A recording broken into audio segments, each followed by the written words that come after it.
Friends, thank you so much. Pia one ng puan ng bata kanika press conference. Kaban kalian jong ka parti NPP kabang ban ay ka khubor kanika puan. Hagwide bat kanika election kaban sa long Atiar nutrik. Diswaban po siya tang atry na kalian jong ni ka parti ng Phah sngewlem your way u senior leader jong ka parti UDP ibangit juhod i Bah HDR dong. Ulay bit ban sim no menin kami din nakaliang jo parting na Phah ya kajing sngewlem bat menta nakaliang jo ngaru Phah kajing sngewlem ya kayin kasen ya kimi ya lok jong ya ki khun ya ki men ki para bat kumju ya ki pai bang jong ka soyong konsensi barokoi ban agreement scam mau blay undorangkat bat ka konsensi nak dapat kaye kasen jong Bah HDR dong i bau blay la ibet ban sim no i kyndit menin ka jangit hapo hospital bitani.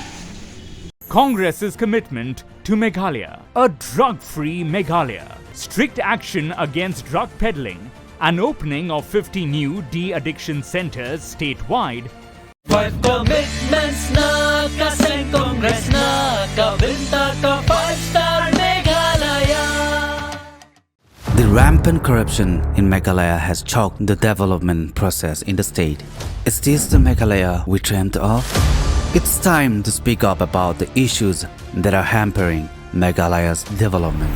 Share your suggestions with Modi ji and become a part of Meghalaya's developmental journey. Give a missed call at 8360006060. Together, this 27th February, let's empower Meghalaya.